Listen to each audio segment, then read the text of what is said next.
Hello students, welcome to you all.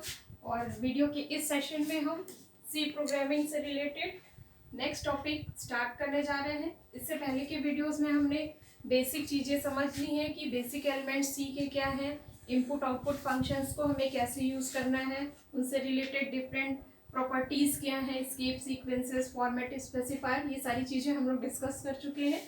तो आज हम फर्स्ट प्रोग्राम सी का लिखने जा रहे हैं और इसको डिस्कस करेंगे कि कौन कौन से ऐसे रूल्स हैं जो हमें फॉलो करने होते हैं किसी भी सी प्रोग्राम को लिखने के लिए। So first we start to write our C programme.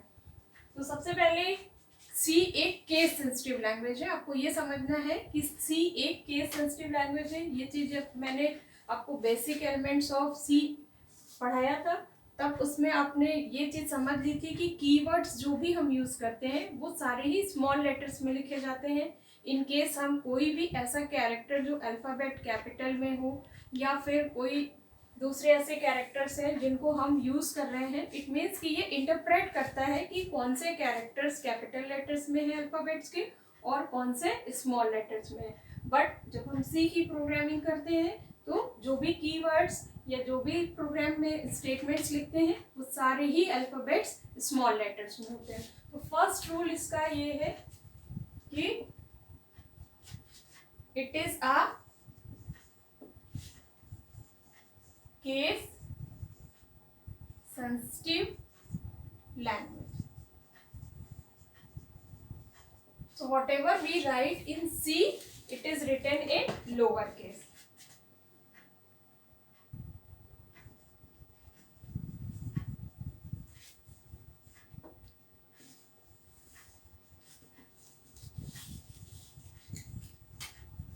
Must be written in lower case.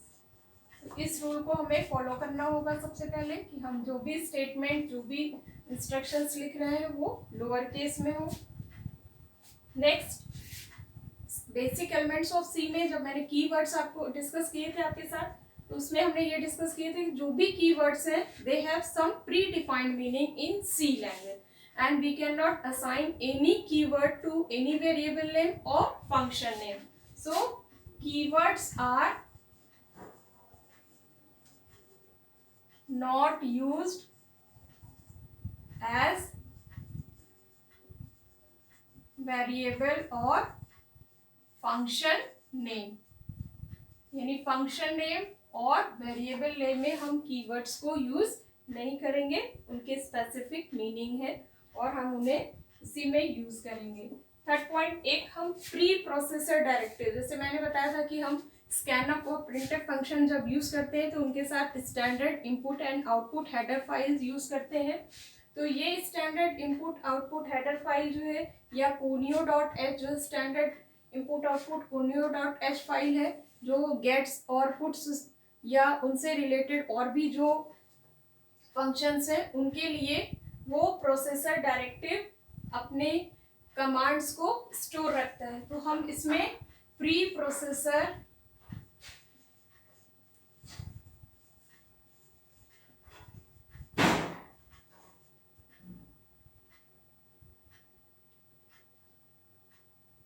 and standard library files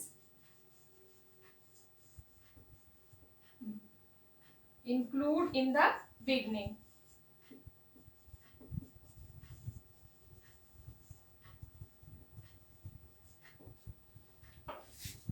okay, तो ये सारी चीजें हम एक ध्यान रखेंगे। एक बहुत ही इंपॉर्टेंट पॉइंट है, कोई भी स्टेटमेंट हम लिख रहे हैं तो स्टेटमेंट का टर्मिनेशन एक सेमीकोलन होगा। Statements ends with semicolon symbol and फिर मेन फंक्शन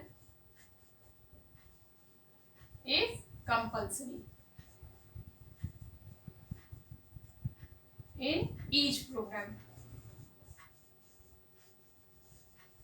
कोई भी प्रोग्राम हम लिख रहे हैं कोई भी फंक्शन ना हो बट मेन फंक्शन कंपलसरी है और उसके अंदर में ही हमें जो प्रोग्राम बॉडी है वो लिखनी है।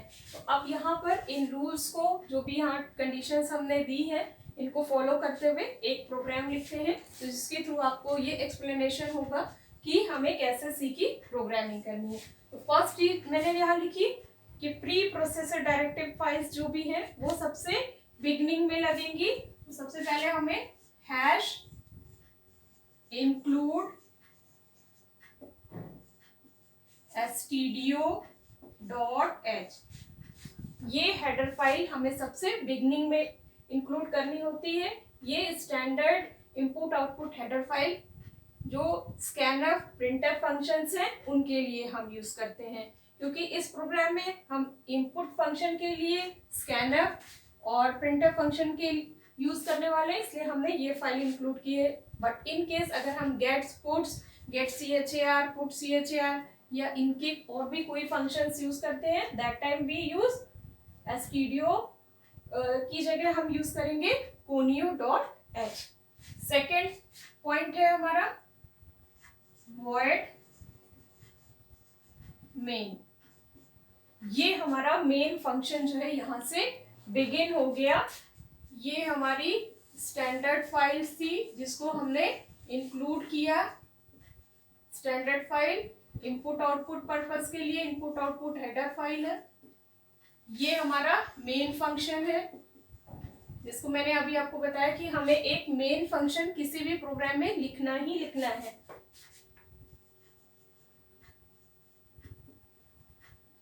नेक्स्ट, ये ब्रेसेस जो है वो इंडिकेट करता है कि यहाँ से मेन प्रोग्राम बिगिन हो गया। इट मीन्स कि इसकी स्टार्टिंग और इसकी एंडिंग के बीच में ही हमें प्रोग्राम बॉडी लिखनी है।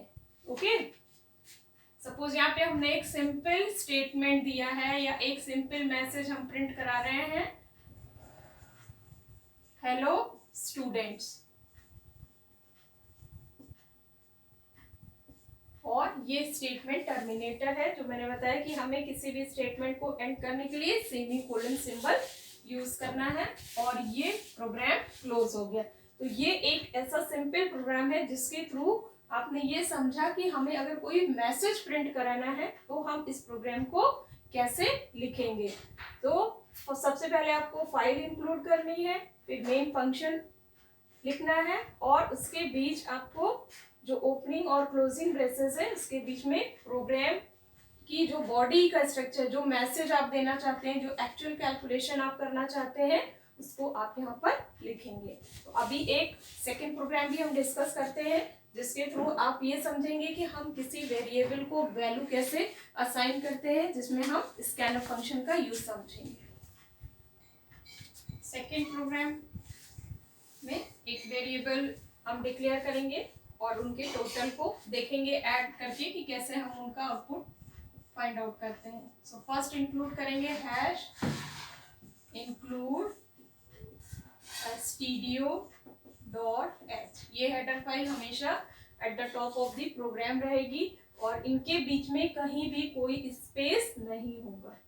ओके, हैश इंक्लूड और stdio.h ये बिल्कुल एक साथ होंगे, इनके बीच में कोई भी ब्लैंक स्पेस नहीं होगा। नेक्स्ट, हम void मेन, ये अपना मेन फंक्शन जो है बॉडी का, इस फंक्शन नेम के साथ स्टार्ट करेंगे, और ये हमारा beginning of the main function का सिंबल है। इसके बाद हम बाकी प्रोग्रामिंग करेंगे। नेक्स्ट हम डिक्लेयर करेंगे यहाँ पे वेरिएबल्स, इंट a b सम। यहाँ पे ये आपने क्या किया, वेरिएबल डिक्लेरेशन हमने किया।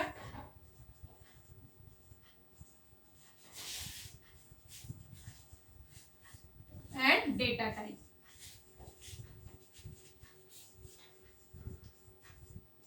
जैसे कि मैंने आपको बताया डिक्लेरेशन के साथ, वेरिएबल डिक्लेरेशन के साथ हमें उनका डेटा टाइप भी डिक्लेयर करना होता है। तो ये हमने डिक्लेयर किया इंटीजर, और डेटा है इंटीजर है, और variables a b and sum, ये तीन वेरिएबल्स लिए हैं और ये तीनों ही वेरिएबल के डेटा टाइप को डिक्लेयर किया है इंटीजर। इसके बाद हम एक मैसेज देना चाहते हैं। इस प्रोग्राम में हम दो वैल्यूज इनपुट करेंगे ए एंड बी और उनकी वैल्यू ऐड करके सम वेरिएबल में स्टोर करेंगे। सो ए एंड बी वैल्यू को हम स्कैनफ फंक्शन के थ्रू रीड कराएंगे। तो सबसे पहले हम एक मैसेज देंगे कि यूजर को ये पता हो या प्रोग्रामर को ये पता हो कि हमें दो वेरिएबल्स हैं उनकी वैल्यूज को इनपुट करना है। सो फर्स्ट हम यहाँ यूज करेंगे printf function, enter the value of a and b। अब स्कैनफ फंक्शन के थ्रू इसकी वैल्यू हम रीड करेंगे। बट स्कैनफ फंक्शन में यहाँ हमने ये मैसेज दिया है, इसलिए यहाँ हमने कोई भी फॉर्मेट स्पेसिफायर यूज नहीं किया। बट अब हम यहाँ पे स्कैनफ फंक्शन यूज करने जा रहे हैं और स्कैनफ फंक्शन के साथ ये मैंने बताया था कि ये फॉर्मेटेड डेटा रीड करता है। सो फॉर्मेटेड डेटा रीड करने के लिए हम यहाँ पर फॉर्मेट स्पेसिफायर यूज करेंगे, %d and a and b। तो ये दो ऐसे फॉर्मेट स्पेसिफायर है जो variable a and variable b की वैल्यू को रीड करेंगे। अब नेक्स्ट अब हम इनके लिए एक फॉर्मूला लिखेंगे, sum equal a plus b and then put semicolon.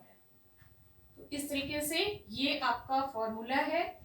ये वेरिएबल स्टोर करेगा इन दोनों की वैल्यू को ऐड करने के बाद सम वेरिएबल में, और यहाँ सेमीकोलन पुट किया है स्टेटमेंट टर्मिनेटेड में। अब वैल्यू आपकी कैलकुलेट होगी इस फॉर्मूले से। अब आप इसको प्रिंट कराएंगे, print f sum equal sum. तो ये sum equal as a message आपका प्रिंट होगा। क्यों? क्योंकि ये डबल कोट्स में आपने लिखा है एज अ स्ट्रिंग, और यहाँ पर सम की वैल्यू जो ये कैलकुलेट होगी यहाँ पे ट्रांसफर हो जाएगी और उसकी वैल्यू एज एन आउटपुट आपको डिस्प्ले होगी। और इसके बाद आप अपने प्रोग्राम को क्लोज कर देंगे, यानी मेन फंक्शन का जो बॉडी है वो क्लोज हो जाएगा। इसको जब आप रन कराएंगे इसके बाद आप a एंड b की वैल्यू को इनपुट करा देंगे। सो प्रोग्राम लिखने के बाद हम प्रोग्राम को कंपाइल कराएंगे। कंपाइल करने के बाद अगर उसमें कोई भी एरर है उन एरर्स को रिमूव करेंगे। एरर्स रिमूव होने के बाद हम प्रोग्राम को रन कराते समय रन टाइम पे a एंड b की वैल्यूज को इनपुट करेंगे and then you will find the output of this variable.